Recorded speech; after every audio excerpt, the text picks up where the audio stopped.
Finally, the day has arrived when I don't have to see your face anymore. People who just eat without working should leave. You should be grateful for being allowed to freeload until now.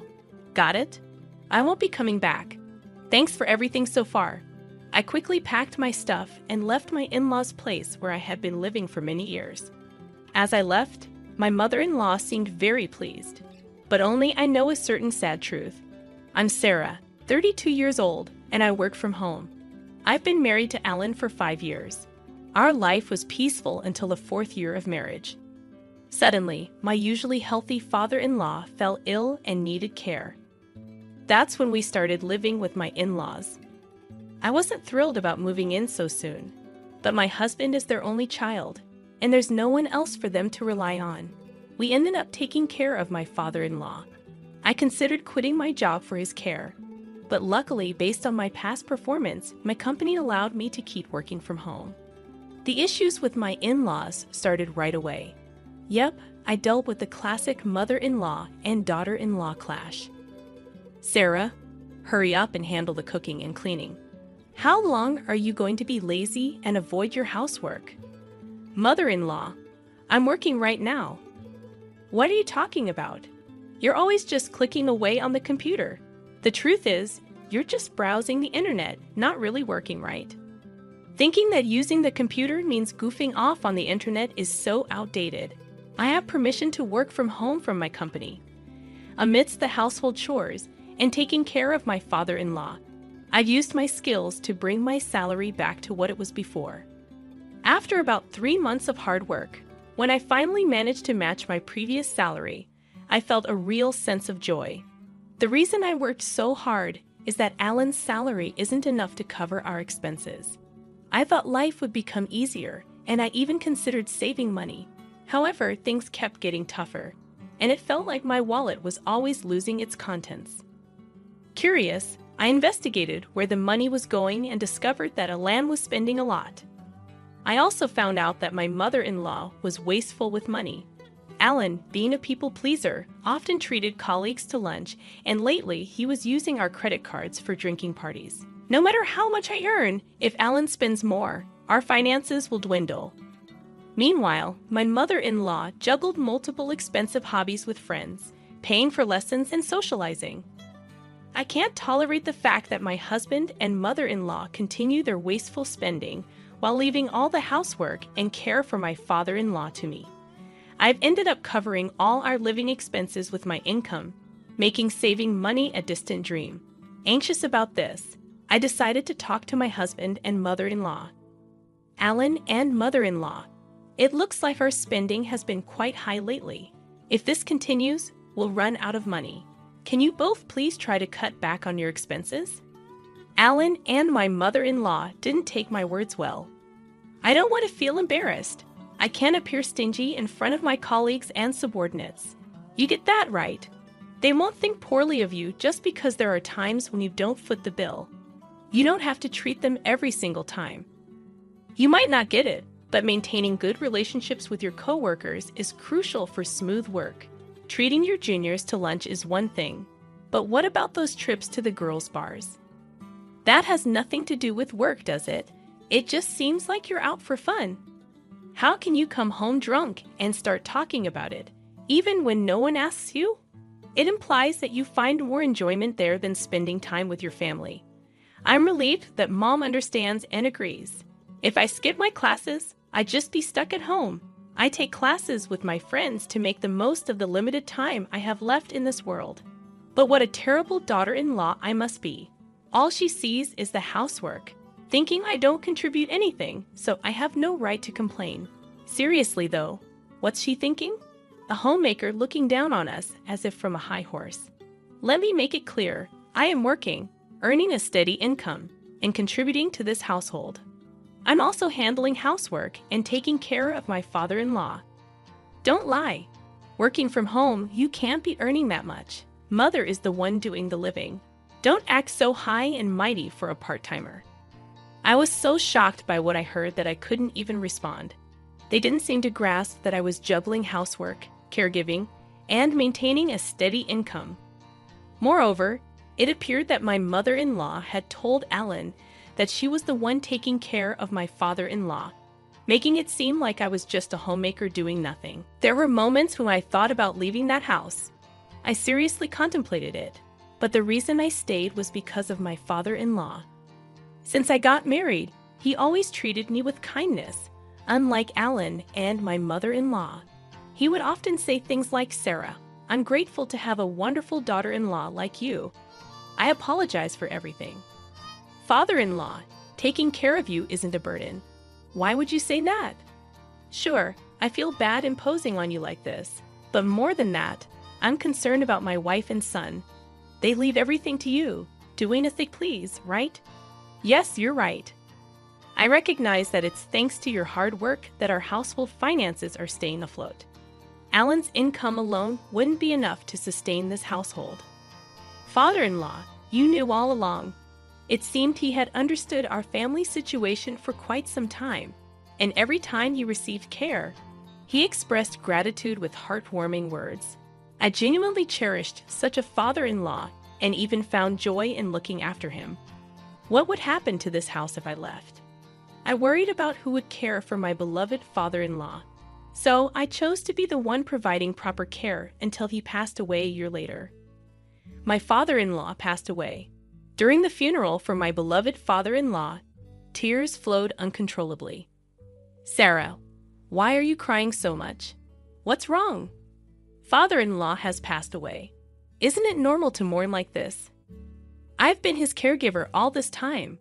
My response seemed to anger my mother-in-law. "You're making it seem like I never took care of him." The truth is, my mother-in-law hardly took care of my father-in-law. She was always busy with her hobbies, frequently going out.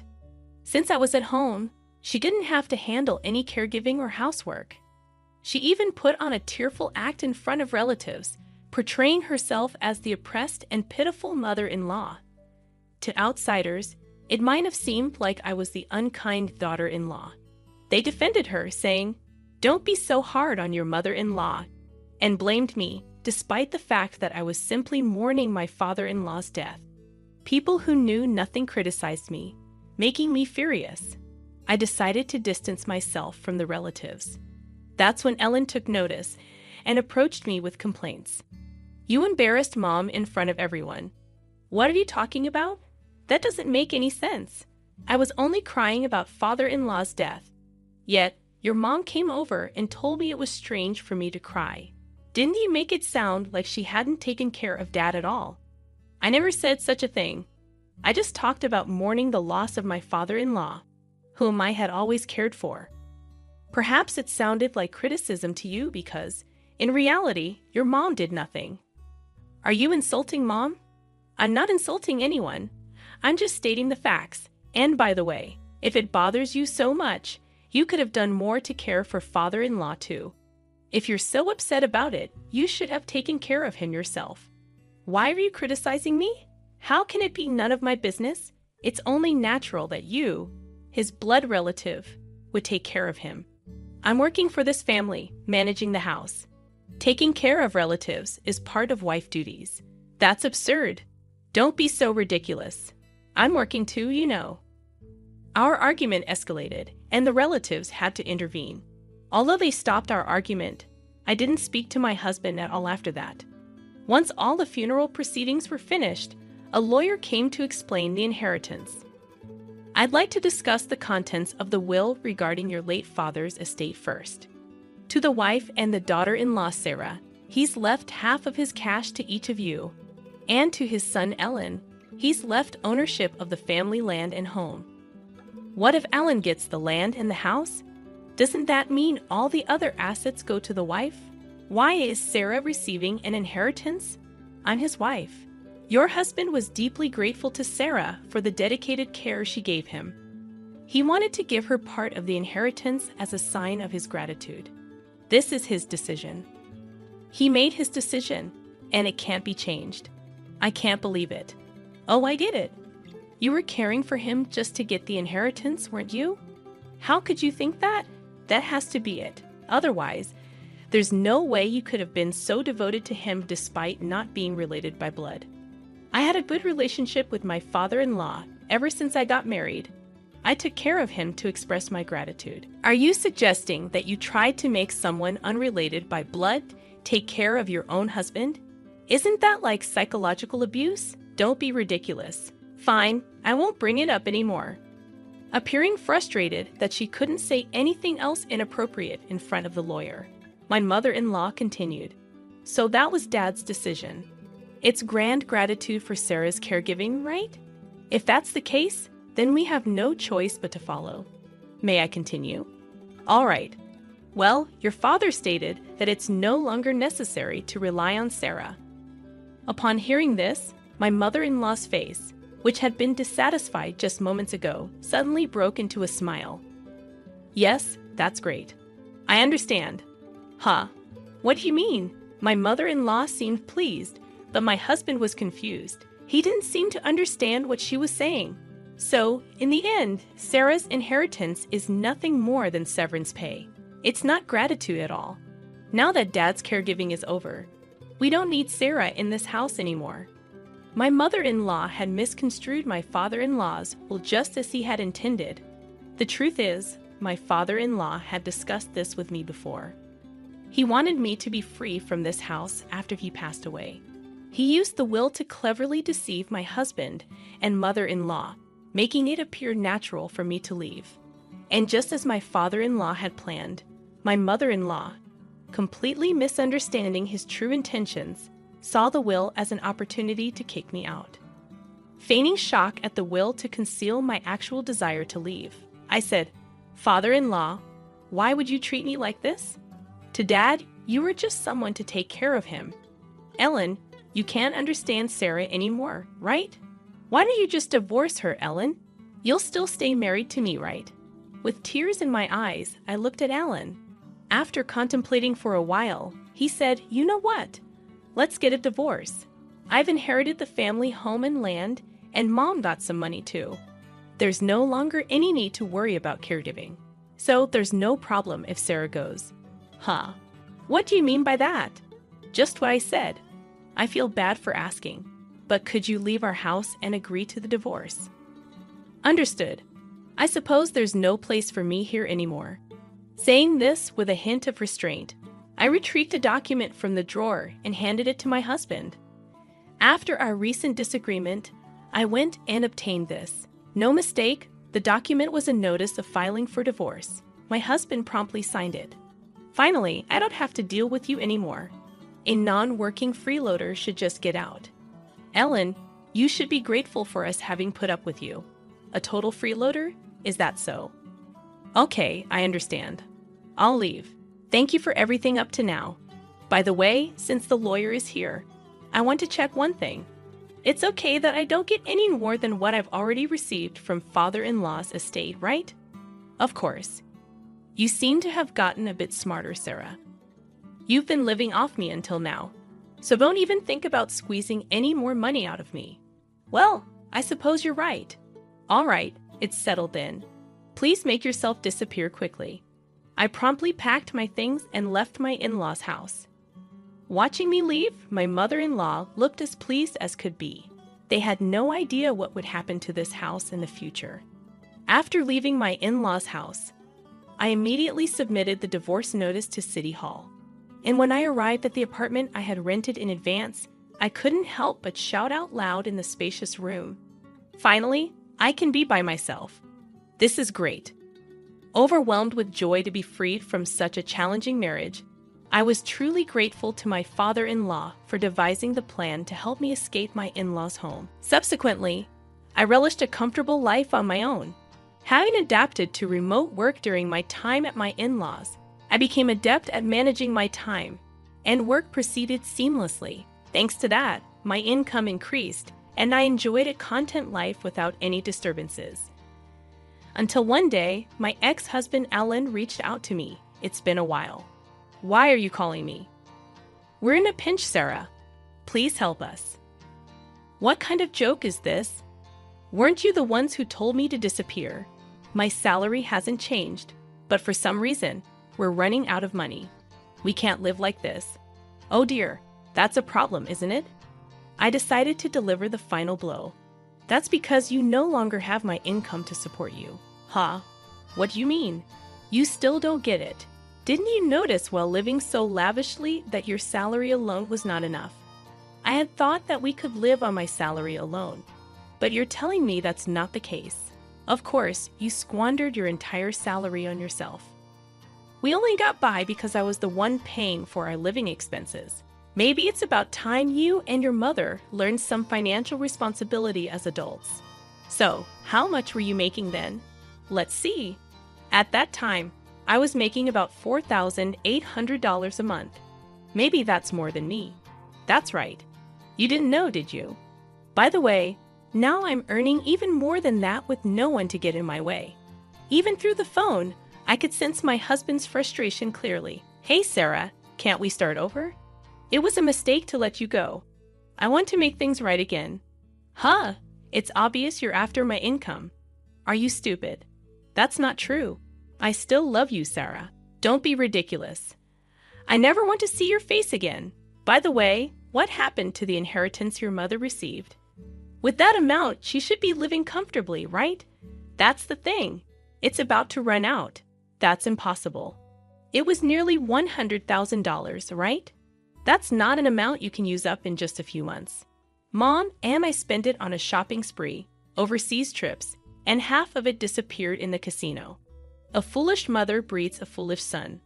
I have nothing more to say to you. Besides, I'm a stranger now, so I can't do anything for you, and I don't want to. Don't be so heartless. Help me. This has nothing to do with me. There's nothing more to talk about, so I'm hanging up. Don't call me again. Saying this, I ended the call on my end and promptly canceled the contract for the mobile phone I was using. What became of my ex-husband and mother-in-law afterward is none of my business, and I do not know. However, about a year after that call, I passed by my mother-in-law's house, and it had become an empty lot. They'd probably had to let go of the house due to financial reasons. Well, it's really none of my business. Anyway, as for me, with my newfound spare time, I started attending a wine class that had piqued my interest for some time. There, I met a man 2 years my senior who took me seriously, and after dating for a year and a half, we got married. He is the ace of a well-known company that many people are aware of, and despite his high salary, he is humble with a warm and wonderful character. He respects my career, and we enjoy a fulfilling married life filled with mutual respect. These days, I feel that maybe all this retribution was a gift from my father-in-law. My grandson, David, encountered his inaugural winter this year. The weather report indicated a record cold day, and naturally, concerns for David and his mother, Yvonne, crept into my thoughts. Worried about the possibility of them falling ill due to the extreme cold, I reached out to Yvonne through my smartphone, asking if they were both okay and cautioning against catching a cold. Despite sending the message 2 or 3 times, there was no response, not even a rate receipt. Yvonne, usually quite responsible, had me growing increasingly anxious. After waiting for another hour, I attempted to call, but my efforts were in vain. Realizing this was no trivial matter, I hastily donned my thick jumper and hurried to drive to my son's family apartment. Upon ringing the intercom, there was no response. Fearing the worst, that Yvonne might have collapsed inside, I sought the assistance of the building manager to open the door. The apartment, engulfed in darkness, allowed only faint street lamp light to seep through. Fumbling along the wall, I searched for the light switch from memory, but my attempts proved futile. An unsettling mix of anxiety and irritation gripped me. With no other option, I resorted to my smartphone's flashlight to scan the surroundings. "Ivan, are you there?" I called out. Could they be out? Just as I was about to leave, a baby's cry reached my ears from the bedroom. Rushing towards it, I found Yvonne shivering from the cold, desperately wrapping newborn David in a sheet to keep him warm. To my shock, Yvonne's once long, proud black hair was now almost completely shaved off. Distraught, I asked, "What happened here?" "Allow me to introduce myself. I'm Mary Smith, a 61-year-old woman who has worked as a hairstylist for many years, running a salon out of my home. The salon, initially started by my late husband and me, became my sole responsibility after his untimely demise due to cancer when our son Harry was still young. Despite the challenges, I raised Harry single-handedly. He didn't make it easy, often skipping school and getting into trouble when he did attend. I often wondered if it was due to the absence of a father figure or if I was not a good enough mother. However, Harry surprised me one day by expressing his desire to become a hairstylist. Pinching my cheek, I thought I was dreaming. "What's gotten into you? Hairstylists are popular with the ladies, right?" I teased. Regardless of the reason, I decided to support Harry's newfound interest in his future. Harry successfully graduated from cosmetology school and began working as an apprentice at a senior salon, where he met Yvonne, who would later become his wife. Harry was smitten with her at first sight, and after a strong pursuit, announced confidently, "I've decided to marry this girl." He introduced me to Yvonne, a wonderful woman with long black hair and a bright smile. A year after their marriage, Harry expressed his desire to start his own salon. Despite my worries about the challenges a newcomer might face, I couldn't ignore the earnest look in Harry's eyes as he talked about his dream. When he showed me his bank book with a troubled look and a sigh, I realized he was far from having enough to start his own business. Despite having a steady income, he had been spending as much as he earned on leisure activities, perhaps squandering most of his earnings. I should have advised him to give up then, but instead I smiled and reassured him, "Don't worry about the money." Perhaps it was my way of compensating for the loneliness of growing up without a father. Truth be told, I hadn't touched the life insurance money left by my late husband. It was for Harry. "You'd forgive me, right?"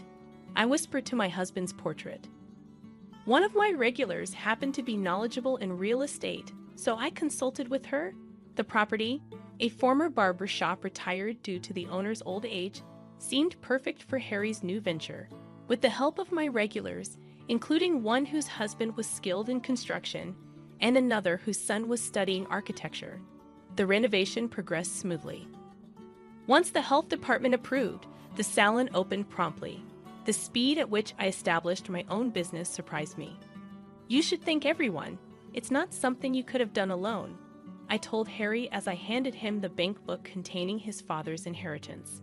Despite the lower-than-expected costs, there was still more than half left. "This is a gift from your father to you. Use it wisely for business expenses, and don't you dare waste it," I warned him with a chuckle. "I'll keep a close eye on Harry to make sure he doesn't spend the money foolishly," Yvonne said with a bright smile, lightening the mood. With Yvonne's help, I could step back and watch over their business from a distance. However, my optimism soon waned. Yvonne occasionally visited my salon with somber updates. 3 months after Harry's salon opened, she confided in me, "Harry's not putting his heart into the work." I couldn't believe what I was hearing. Harry, who had been so enthusiastic at first, had changed. "What's Harry doing now?" I asked, concerned. "He's frustrated about the lack of customers and spends his days drinking," Yvonne admitted, her voice heavy with worry. "If he doesn't get his act together, we'll lose even more clients." It was disheartening to hear. "All right, I'll have a serious talk with him next time I see him," I promised Yvonne, trying to offer some comfort. "Thank you so much," Yvonne said, bowing deeply before brushing back her long black hair. "Your hair is always so stunning," I commented, attempting to lighten the mood amidst the shadows of uncertainty. "I started growing it out in middle school," she said proudly. "Has it really been that long?" "Any particular reason?" I inquired. Yvonne looked at me earnestly, her eyes sparkling as she explained. "It's about making wigs from real hair for children who've lost their hair due to congenital diseases, illness, or accidents. I've been growing my hair to donate to organizations involved in this. Isn't it wonderful to be able to help someone?" "That's really admirable, especially for someone as young as you," I said, overwhelmed by Yvonne's passion. 6 months into her marriage with Harry, Yvonne got pregnant. She's always been so conscientious, always pushing herself too hard. "This is the most crucial time. You really shouldn't overdo it," I repeatedly warned her, but each time she'd just lightly laugh and say, "Don't worry, I'm taking it easy," consulting with the baby in my belly, while working at the salon right up until the last month of her pregnancy, supporting the family while Harry's attitude worsened. What is he even thinking? Every time Ivan updated me, I felt my own shortcomings as a mother. One day, I finished work early and decided to check on their salon. I ran into Harry just as he was about to leave. "Where are you going?" "Out for a drink. There won't be any more customers today anyway," he said nonchalantly, laughing off his situation. The lack of customers had become normal for Harry, and he wasn't even trying to improve things anymore. "You're about to become a father, you know," I said sternly. But Harry waved his hand dismissively and hopped on his motorcycle. Inside the salon, Yvonne was cleaning the floor. "Today we managed to get just one customer," she said, smiling brightly despite looking exhausted. "Are you eating properly? You need to get enough nutrition," I urged, making sure she understood the gravity of the situation. Yvonne teared up a bit and thanked me. At times like this, the father should be there to support her. I wanted to shout at Harry, who was nowhere to be found. Yvonne told me the salon wasn't doing well, and Harry was spending money recklessly every night. Giving that bank book to Harry was a mistake. I regretted my decision. Despite being busy, Yvonne never neglected her hair care, gently stroking her belly. "I want to teach my child the joy of helping others," she said. That's when I realized I wanted to support her. Since my son wasn't of much help, I decided to assist Yvonne at their apartment. "I'm always sorry to trouble you," Yvonne said. "Don't worry about it, just focus on the baby," I reassured her. It was my fault for not raising my son right. Because of that, Yvonne was suffering. Perhaps it was my way of atoning for my sins. At least at the end of summer, Yvonne went into labor earlier than expected and was rushed to the hospital. Harry was nowhere to be found, unreachable. I persistently sent messages to Harry, but there were no replies, not even read receipts. I couldn't fathom what he was doing at a crucial time like this. Yvonne's parents had passed away, leaving me as the sole support for her. In the midst of her challenging childbirth, I kept encouraging her, assuring her that she wasn't alone. After a prolonged and arduous labor, the overwhelming sound of the baby's cries filled the air. "He's born." "You did it, Yvonne," I exclaimed with tears in my eyes. However, Harry, who should have been there, never showed up. My grandson David was experiencing his first winter, and the weather report indicated a record cold day. Concerns for Yvonne and newborn David consumed my thoughts. I sent a message that night, expressing my worries and asking if they were okay. Despite sending 2 or 3 messages, there was no response, not even a read receipt. Concerned that Yvonne might be too ill to respond, I feared the worst. Worried about their well-being, I tried calling again after waiting another hour. But the result was the same, silence on the other end. Realizing something was amiss, I quickly put on a thick jumper and rushed to their apartment.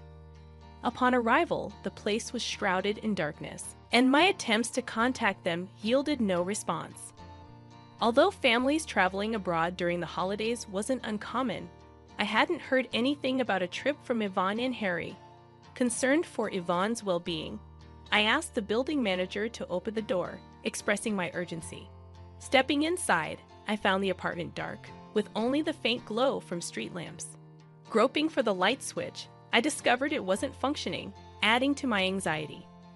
Resorting to my smartphone's flashlight, I called out to Yvonne, but there was no response. Just as I was about to leave, a faint cry from the bedroom caught my attention. Rushing toward it, I discovered Yvonne shivering, desperately wrapping newborn David in a sheet.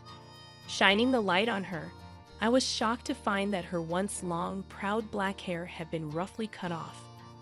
Her red, swollen eyes reflected the distress she had endured. I draped my jumper over Yvonne, offering comfort, and urged her to share what had happened. Yvonne spoke slowly, revealing that Harry continued his reckless behavior even after David was born. Unable to pay the electric bill, Yvonne scolded him, seeking more responsibility as a father. However, her pleas were met with rage. In a fit of anger, Harry grabbed hair-cutting scissors and began chopping off Yvonne's hair. Initially resisting, Yvonne stopped out of fear for David's safety. In a mocking tone, Harry declared that she wouldn't be able to show her face in public anymore. I stood there, speechless, as I witnessed my son's cruel actions unfold before me. "Why didn't you tell me it had gotten this bad?" I asked, my voice trembling with a mix of disappointment and sorrow. "I'm sorry, Mom. I'm so sorry," Yvonne apologized, shouldering the blame once again. "No, Yvonne, it's not your fault. You're not the one to blame here. It's Harry," I reassured her, pulling her into a tight hug, tears streaming down my face. The entire situation was a stark reminder of my own failings as a mother and Harry's inability to empathize with others. Taking a deep breath, I dialed Harry's number. "Hey, Mom, long time no talk. What's up?" He answered casually, oblivious to the turmoil he had caused. "Just wanted to hear your voice. How's everything over there? Are Yvonne and David doing okay?" I inquired, trying to keep my voice steady despite the whirlwind of emotions inside me. "Of course, everyone's fine and doing well. We're actually in Hawaii as a family of 3. We'll be back next week," Harry replied smoothly, his words dripping with deceit. I knew he was blatantly lying to me, and the weight of disappointment settled heavily on my shoulders. "What would you like as a souvenir? I'll bring you something nice. Anything's fine," he offered, attempting to mask his deceit with false generosity. "You're coming back next week, right? Safe and sound?" I pressed, hoping for a hint of honesty in his response. "Hey, Mom, you sound a bit off. Is something wrong?" Harry's concern was feigned, and without another word, I ended the call, my heart heavy with disappointment. Informing the building manager of my plans, I decided to take Yvonne and David back to my house. Then, I began making calls to every place I could think of, determined to take action. A week later, Harry called me cheerfully, announcing his return. "I'm back, Mom, and I've got souvenirs for you," he exclaimed, feigning affection. But my heart was no longer deceived by his act. An hour later, a taxi pulled up in front of the apartment, and Harry, sporting distinct tan lines from his solo trip to Hawaii, began unloading his luggage. Expecting to be greeted by his wife and son, he inserted the key into the lock, but it wouldn't budge. "What's going on here?" Harry exclaimed in frustration. Quietly approaching him, I asked with a smile, "Did you enjoy your trip to Hawaii?" His relief at seeing me quickly turned to confusion as I revealed the truth about his deceitful escapade. "Mom, you're here," Harry said, relief washing over him. "Listen, Mom, I just got back, and the key won't fit. It must be Yvonne's prank for going on a trip alone," he attempted to explain, shifting blame onto Yvonne. "What were you doing? I thought you said you went on the trip alone," I countered, pointing out his contradiction. Harry stumbled over his words, unable to justify his actions. "You really had the nerve to lie about taking a family trip to Hawaii?" I confronted him, my disappointment boiling over. Despite the frigid temperatures outside, Harry showed no remorse for his actions, only concern for his own comfort. The cold Yvonne and David endured is nothing compared to this.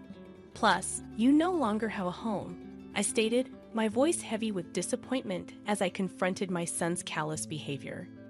"Here, I've terminated the apartment lease. It's time for you to find your own place to live," I declared firmly. Harry protested, panic evident on his face. "Cancel the lease? What? Why would you do something like that without asking me?" he explained. However, the apartment was leased under my name, and I couldn't continue the conversation outside. So I ushered Harry to a nearby coffee shop for a more in-depth discussion. Sipping his coffee silently, Harry seemed lost in thought, glancing between me and his cup with a pale face. I addressed the financial strain, questioning, "You were so strapped for cash that you couldn't pay the electric bill, yet you managed to go to Hawaii." Harry grimaced and reluctantly began to share his selfish reasoning. He admitted to showcasing his extravagant lifestyle to friends and women he encountered at the salon, spending his father's inheritance recklessly. Aware that such spending would deplete any fortune quickly, He continued his lavish lifestyle even after the inheritance ran out, accumulating debts for gifts and trips. You're quite the big spender, especially for a failing business. Don't worry, I'm a professional hairstylist. Once I get serious clients, they'll come flooding in, and I'll be able to support my family, Harry replied, exuding unfounded confidence. I cut through his illusions, stating, I've already sold your salon and all the equipment. It's too late to get anything back. That's a lie. Why would you do something like that? Harry's face turned red as he slammed his hand on the table. Oh, you were planning to continue with the salon? I thought you had abandoned it since you left everything to Ivan. Besides, I bought the building and land in my name. You have no right to complain now, I calmly asserted. But I was just trying to attract customers. I had it all planned out. Harry pleaded with desperation in his eyes. Coldly, I responded, if you're so confident in your skills, you should be able to start over from scratch. I left the coffee shop after leaving money for the coffee on the table. A month passed, during which Yvonne and I avoided any contact with Harry. Unpleasant rumors reached my ears as Harry sought financial help from friends, only to be rejected due to his financial troubles. Reports even surfaced of him being warned by the police for stalking women he met at his salon. His lack of support and the consequences of his actions led Harry to disappear from our lives. He was likely living alone, fearing debt collectors. My anger toward Harry extended beyond his reckless spending to how he neglected Yvonne and David. His actions were unforgivable, particularly cutting off Yvonne's long hair, grown for years for a noble cause. Understanding Yvonne's emotional pain, I reached out to my hairstylist friends and had a special wig made for her. It wouldn't make up for my son's wrongs, but it was a gesture of support. Thank you, Mom, Yvonne said, smiling through tears. Using my aching back as an excuse, I asked Yvonne to help at the salon. She threw herself into work, trying to forget her emotional scars. The salon atmosphere improved, attracting more customers, especially mothers with young children. Yvonne, regaining her strength both physically and emotionally, initiated the process of divorcing Harry. The salon, once filled with smiles, had David becoming its little mascot, bringing in good fortune. Yvonne's cheerful atmosphere attracted more and more regulars. In a quiet corner, David peacefully slept, his cute snores filling the air. The salon was filled with smiles again, and Yvonne's cheerful atmosphere brightened everyone's day. Hi, I'm Jenny, and I'm 27 years old. 3 years ago, I married the incredible Hugo, who is the most beautiful person I've ever met. He's a kind and compassionate goofball, making each day feel amazing. Unfortunately, the same can't be said for his mother, Maria Ika, my mother-in-law. From day one, Maria seemed to have it out for me. I understand she wants to protect her precious baby boy, Hugo, but at times it feels like she goes overboard. Maria has a knack for seemingly small and innocently naive actions, which in reality deliberately push your buttons, making you appear as the crazy one. We all know someone like that in our lives, and unfortunately, I have to deal with it because she's my mother-in-law. I was raised differently, not holding back and calling out nonsense. Hugo fell in love with my personality, being more quiet and soft-spoken himself. As they say, opposites attract. With a bit of psychology knowledge, I can sense Maria's bad intentions. Our domineering personalities clashed, and the first time we met, she made a comment that left the whole table at the restaurant in silence. She said, "Jenny, don't you think it's time to stop eating so much?" The air sucked in, and I was completely mortified, my pale complexion revealing my embarrassment. Hugo, my boyfriend at the time, was angry and berated his mother, defending me. Situations like that grew in frequency as we got to know each other, and Maria's taunting seemed to intensify. Despite getting along with my father-in-law, Kyle, and growing closer to the rest of Hugo's family, Maria remained the only one who disliked me, and for no apparent reason. I even had the chance to meet Jack, who was Hugo's childhood friend. They practically grew up together, and Maria considered him a second son. Despite Hugo's wholehearted acceptance of me and his family's apparent embrace of me, including his extended family and Jack, there seemed to be no issue. I'm deeply grateful for the overwhelming love and support I received from the vast majority of Hugo's family. However, the tide turned on my wedding day when my mother-in-law attempted to tarnish my special day with conniving antics. She went out of her way to be bothersome and ridiculous, acting like a bridezilla. At the bridal prep, she insisted my hair be styled exactly like hers was on her wedding day, criticizing my appearance in front of the bridal party.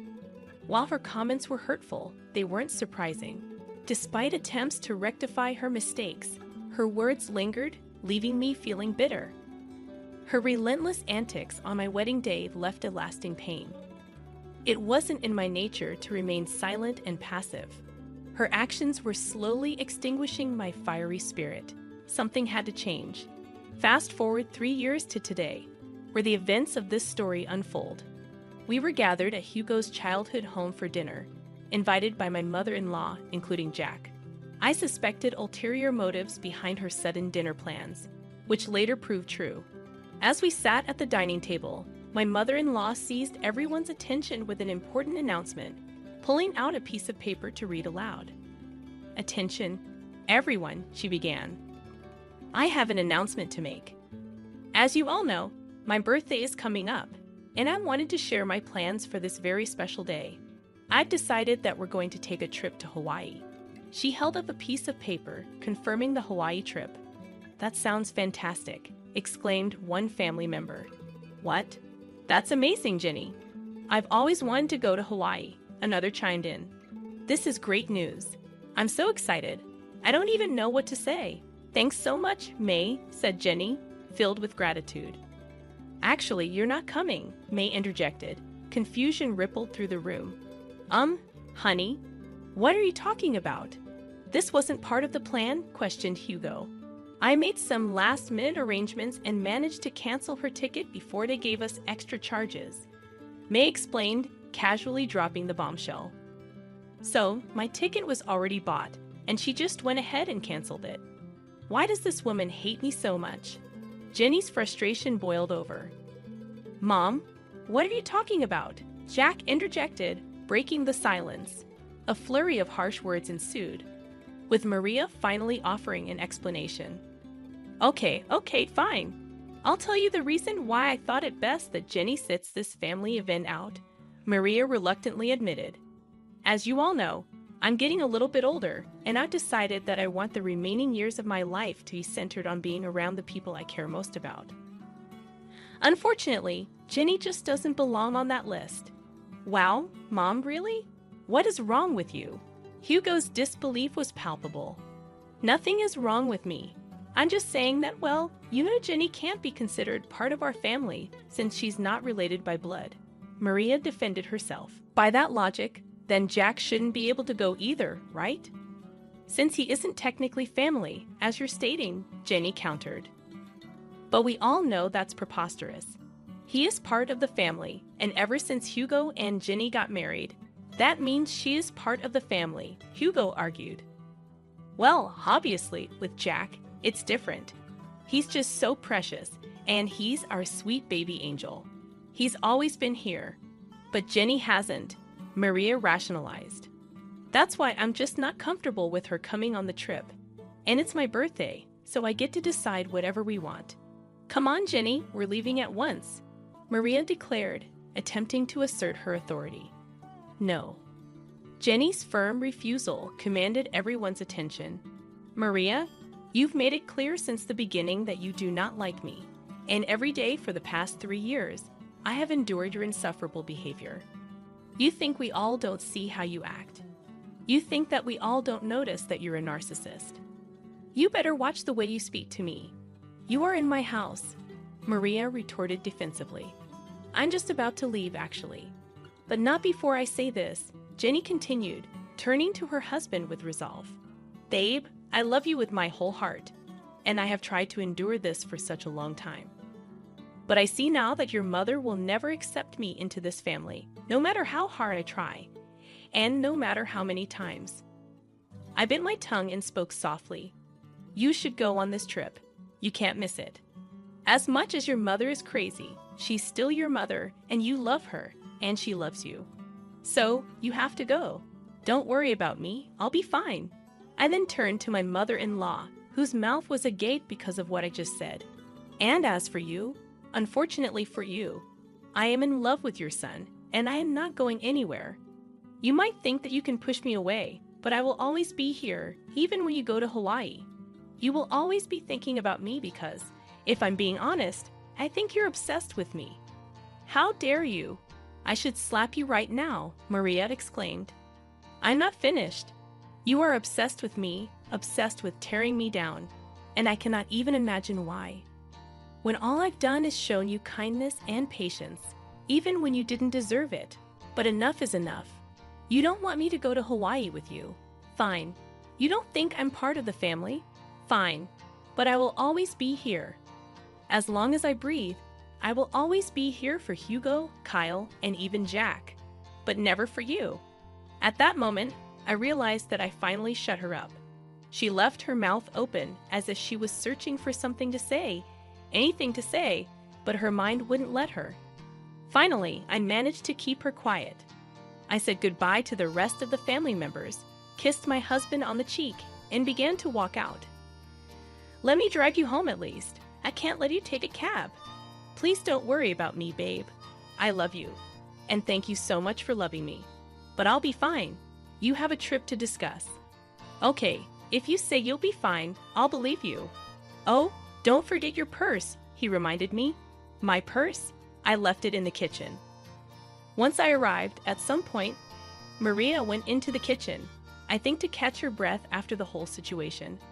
After being berated like that, I too would have done something similar. What do you want? Don't worry about me, sweetheart. I'm just here to collect my things. Well, make it quick. I want you out of my house. I can't believe you said those things to me.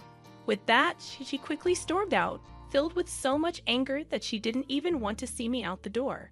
At that moment, I scoffed at her ridiculousness and reached for my purse. When I noticed a piece of paper next to it, my eyes glanced over it, and I noticed that it was Maria's handwriting. I believed at the time that it must have been a piece of paper detailing the itinerary for the trip because I was feeling slightly bitter about not going. I wanted to take a peek and see just how much fun I'd be missing out on. I grabbed it and began to read the paper. Dearest Jack, you know that you have always been like a son to me, and you know that I love you dearly. Oh, so this is a letter to Jack. A bit strange, but I guess it's thoughtful. For some reason, my curious eyes began to read further. The love and care you have shown for me throughout the years will never be forgotten. I hate to admit it, but even when it comes to my son Hugo, I feel as though the love we once shared is no longer there. Wait, what is she saying? She loves Jack more than she loves Hugo. That simply couldn't be. I continued to read the paper, and with each new line, I got more astonished at what I was reading. I simply couldn't believe it. There was a lot to unpack, and even though it wasn't my place to read that letter, I'm really glad that I did. After reading the entirety of the letter, I began to pace in the kitchen, wondering what to do, and then it hit me. All of the people who needed to know about this letter's existence were all sitting in that room. If ever there was a time to act, it was now. I reread the letter one more time, just to make sure that I wasn't crazy and imagining things. And just as I thought, yep, it was the same thing I read the first time. I waltzed out into the dining room to meet only 3 pairs of eyes looking back at me. Jenny, I am so sorry for what my wife is trying to put you through, Kyle apologized. Don't worry one bit. You'll come with us to Hawaii.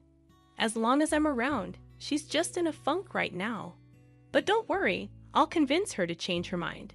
I don't know what's gotten into her recently, but don't worry, I will change her mind, Hugo reassured. As I said, Kyle, please don't worry about me. I'm fine, more than fine, because I have found some interesting news that I need to share with everyone. And I especially need to share it with Hugo. Hugo and Jack's ears perked up. I saw the flash of worry that ran across Hugo's face, perhaps thinking that this was too much for me to handle. and that I wanted to ask for a divorce. Oftentimes, when I would complain about his mother to him, he'd agree with me and wonder how I managed to keep up with her nonsense for so long. I'd always tell him that it was because I loved him way too much to let him go, and that I'd go the hell and back for him. I noticed that the Wicked Witch of the West wasn't around, so I asked, "Where is Maria? She needs to be here for this too." "Oh, I mentioned earlier, she appears to be in a bit of a funk after you shouted at her. She said she got a mild headache and wanted to nurse it with a nap upstairs. She won't be down for a while." "You know how she gets about her beauty sleep," Kyle explained. I was all too familiar with Maria's awkward and unnecessary routines and regimes that would often inconvenience others. "I have an irritation. This is just really important. She has to be here," I insisted. "It's okay, Jenny. You can tell us, and we'll inform her when she wakes up," Jack suggested. I hesitated, considering the information that I knew. I wanted to see the redness on her face from embarrassment. "I think you should just go ahead and tell us, sweetie. It's okay.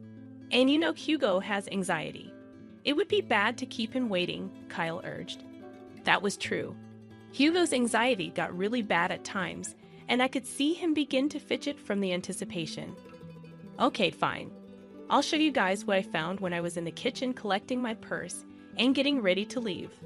I found something interesting that I think you all need to know about." I pulled out the paper I found and began to read. "Dearest Jack, you know that you have always been like a son to me, and you know that I love you dearly. The love and care you have shown for me throughout the years will never be forgotten. I hate to admit it, but even when it comes to my son Hugo, I feel as though the love we once shared is no longer there." What is she saying? What is this? I continued reading. "Hugo and I just don't see eye to eye like we used to, and honestly, I think it's because of Jenny. Ever since he married that girl, he no longer has time for me. He doesn't love me, and therefore, I don't think I love him.